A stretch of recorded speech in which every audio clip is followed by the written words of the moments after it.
Michael Waltrip continues to march toward the front of the pack as he pulls alongside Ernie Irvan in the battle for third spot now.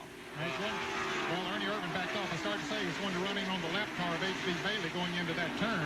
Right there he is, but Bailey gets down out of the way, and Ernie Irvan did back off, give him the running room he needed. Michael Waltrip looking very strong here. He had a good race at Atlanta a few weeks ago.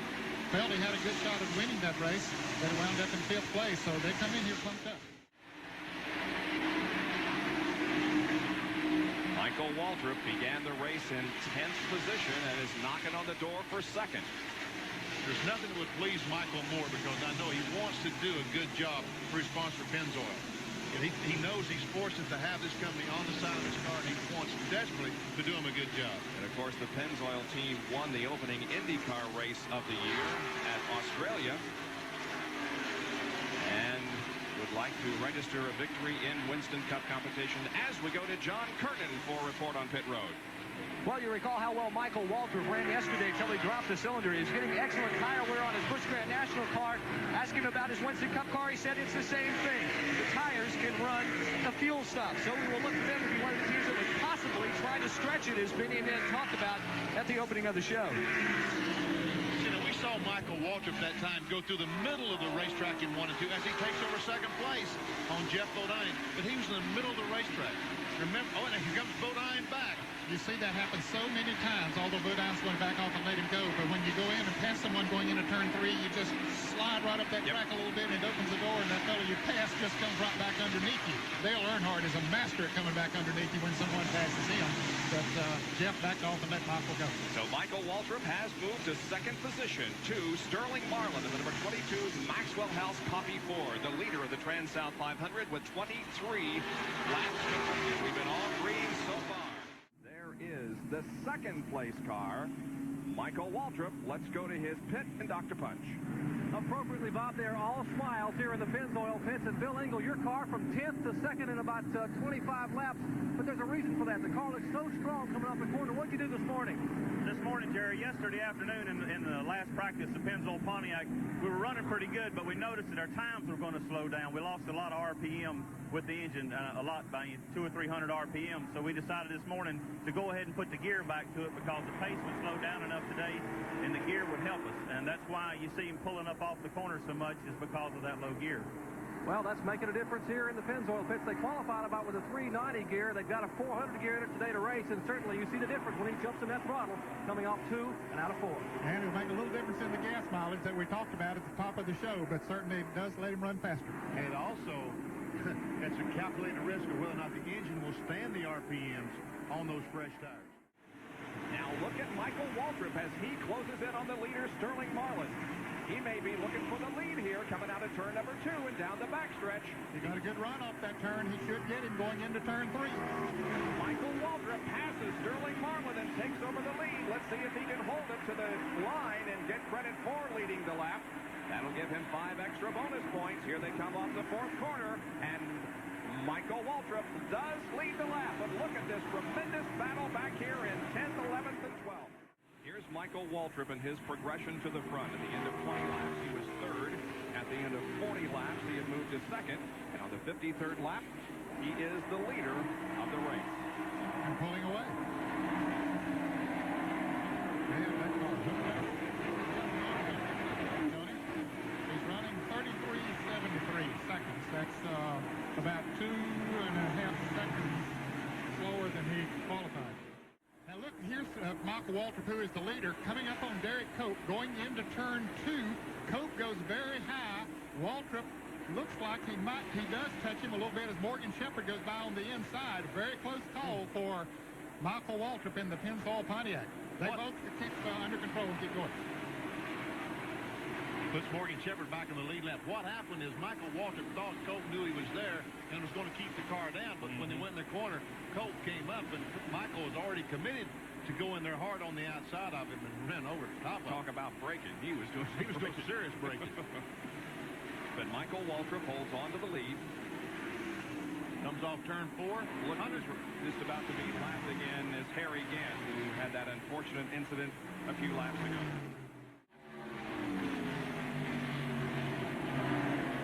here comes Michael Waltrip in the pits. He's decided he's had enough of those tires. He wants some more. Drives her down on the apron of the racetrack and hits pit road. He couldn't afford for any urgent to stay out there too long at the speed that he's running and making up a lot of extra time on him. So he's coming in, and Jerry Punch is right there. In fact, Ed, he has only run 63 laps in his first pit stop. He committed initially on lap 72. We would expect to see a four-tire change. The pump Michael's having on the track is not what you might think. His car is still too tight. They started the race with the car extremely tight as they finished the right side tire. They didn't change it on the first stop. They felt, well, the track will get very slick and it'll even out. That's not been the case. The car is still very tight, so they will make an adjustment here. They put the left side tires on. Pit stop, he is down and away. Great green flag stop for the Pennzoil crew. That is giving Hutch Strickland the lead, fellas. Michael ran 63 laps on those tires. You see any smoke coming out of that 30 car? Some of the NASCAR observers say that they have seen smoke coming from the 30 machine. Jerry, how's that being received by his pit crew? Well, NASCAR sent an official down here to talk to Bill Engel a minute ago. They thought it might have been overheating, but Bill described what the problem may have been. Bill, they said they saw some smoke from the car. What is it? Jerry, we believe what it is when we changed the gear. A little bit of oil got into the hub, and it's maybe just seeping a little bit onto the hub. It's hot, it's making smoke. Water temperature is fine. There's no leakage on pit road where we made our stops, so it's not enough to even worry about. It's showing a little film right now on the back of the car, but it's nothing to panic over. That's the story here from the Pennzoil pits. So Michael Waltrip continues in the lead. His best career finish was a second place in the 1988 Miller 500 at Pocono, Pennsylvania. There's the leader, Michael Waltrip, and we can now put another mark in the close call column. This is how it was a few laps ago when he came off of 4 and Bobby Hamilton was in the way. The leading rookie contender so far this year. What is Michael doing down there? Yeah, looks like he lost control of the car as he exited turn 4 and was trying to save it down there. Well, you have the car turned pretty good when you come off of there, and it has a tendency to go down that way, but most of what you want to do is just sort of let it drift up against the wall, but he just kept it turned and went right toward where Hamilton was there. Well, let's go down to Jerry Punch, who has an interesting story about the halfway money. Jerry? Now, guys, get a hold of this. One reason Michael Waltrip may be sort of bobbing and weaving. He may be a little bit mad right now because he is not going to get the $10,000 halfway right guard challenge money. At least not from right guard. And the reason is, well, they don't have the decal on the car, but we'll let Chuck Ryder explain that. Chuck, you're not going to get the $10,000 from right guard, but because you don't have the decal on the car, correct? Yeah, Jerry, that was Pennzoil's decision. Because of their tradition with the decals, they will now compensate us for that $10,000. So it's an important situation for them, and we respect them as our major sponsor, and we thank them for their support. They wanted a fewer decals on the car, but the right guard program goes on, but they're going to compensate you for the 10 grand. It's an excellent program, and we respect NASCAR and right guard for that program.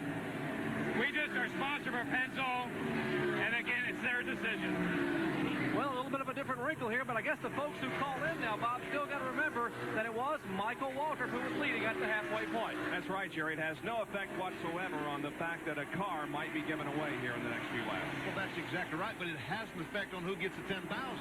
You think we can go put our name in the hat? I mean, is no one going to get the 10,000, or is the second I'd say place right guard would save that 10,000. I would imagine so, yeah. That'd be my guess. But you can see as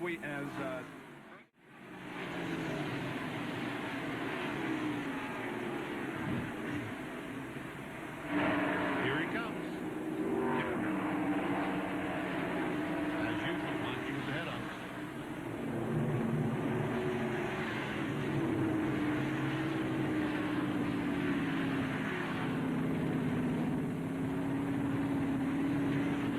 trouble there on the right rear. Didn't get one look, that's all. Must have got 2 seconds.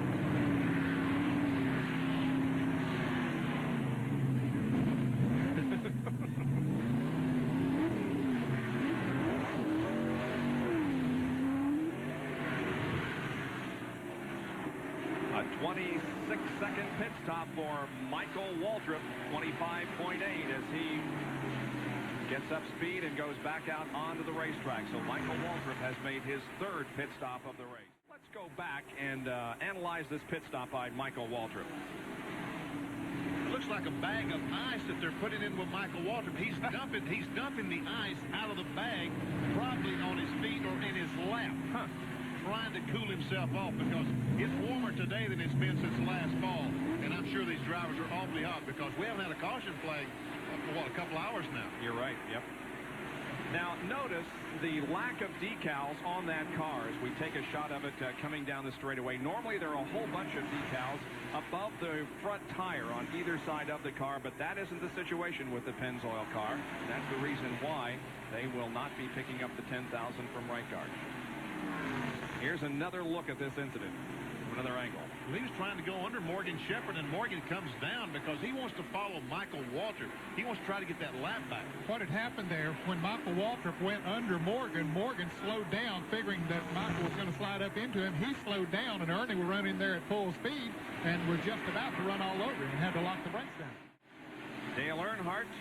Going yet another lap down to the 30 car. That'll put him 2 laps down in 8th position. Now, the track that Too Tough to Tame and the driver that many were calling Too Tough to Tame aren't really matching up here today. If Michael Waltrip stays there, we'll have to call him a tamer. Michael Waltrip, Ned, you reckon that he's led more laps a day than he has in his life? He might have, and he has led certainly more than he has ever led in one race, and it might be more than he's led in his entire career. Boy, Dave Marcus got up awful close to the wall that time there in the second turn. Oh, no, not side by side. Come on, Mikey. Boy, he has confidence in that car, doesn't he? He does.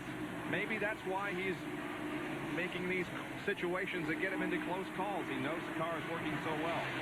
Chuck Ryder, by the way, the owner of this car. This is his 120th start as a Winston Cup car owner. No wins.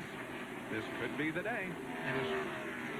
And his wife Pat's going in for surgery a week on April the 8th. So, Pat, I'm sure she'll take this trophy up on the mantle at the hospital. Well, the number 30 car continues to lead, but the question is their strategy really playing the way they want it to? Maybe an answer from Jerry. Well, let's let the crew chief answer, Bill Engel. Bill, I asked you a minute ago if there's a problem. You said, yeah, the 5 car's getting too good a gas mileage. Now, how do you play this out? What do you have to do?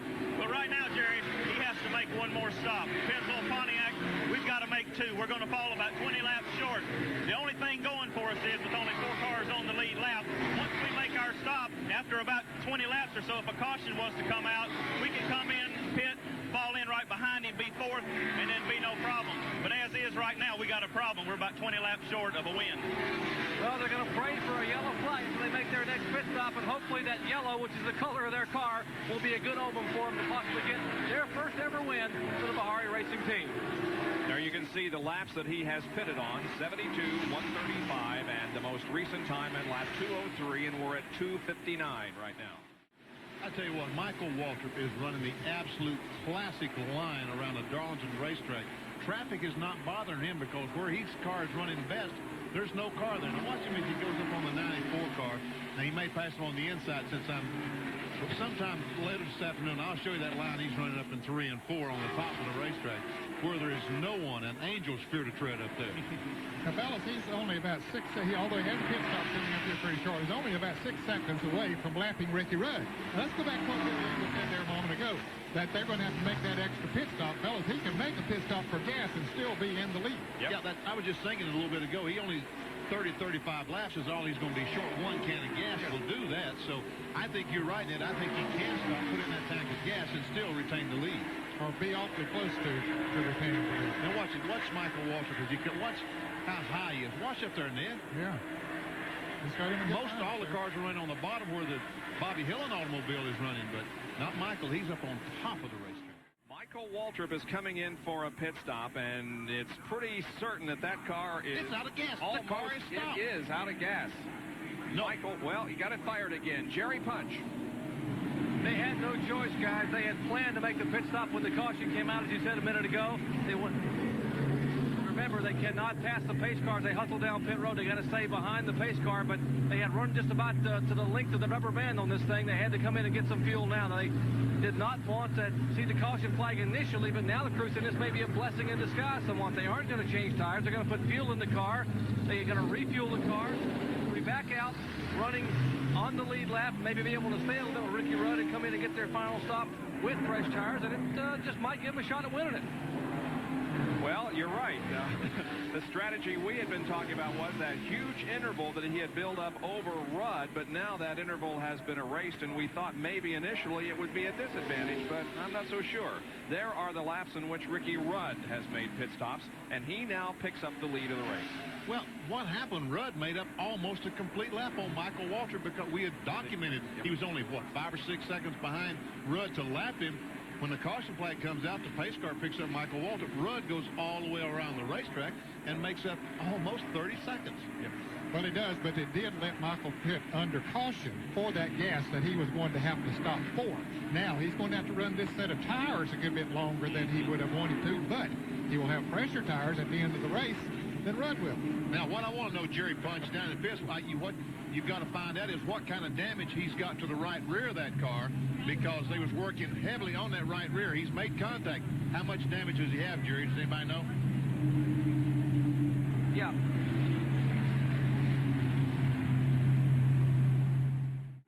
Michael Waltrip's crew feels it may happen this way. If they can hang with Ricky Rudd, even though they're on used tires and worn tires, they may pit when Rudd pits some 20 laps from now, which will give them a chance to possibly come in at the same time and race him down to the checkered flag. Or if their tires stay pretty well, they may be able to stay on the track another 10 or 12 laps after Rudd pits and have fresher tires for that run to the green flag, which may give them the advantage. We'll see what's going to happen as they get ready for the green flag. Don't go away. A lot of strategy yet to be played in the closing laps of the Transouth 500. The green is back out as Davey Allison leads them down with Ricky Rudd and Michael Waltrip also on the lead lap. Ricky Rudd is leading the race. Now, this is the first time in a long, long time cars have been bunched up. Davey Allison has on much fresher tires. He has driven away. Probably a better chance for a caution right now with the cars all being bunched up right now. That's what Davey Allison would like to see. There's Jeff Bodine going to the inside of Ricky Rudd. He gets a lap back.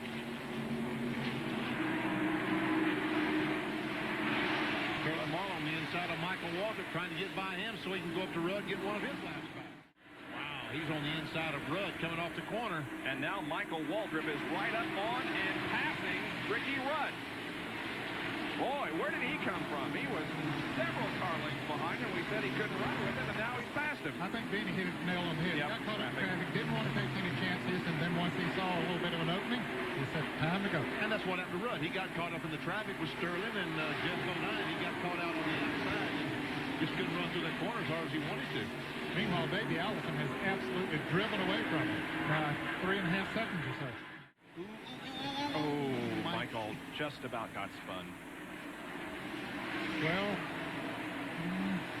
I think Michael's going to have to come in quick. It's going to cost him if he don't. They're getting ready. He's coming in now. Yeah, they saw what was happening. I'll tell you what happened. Like I said it would do.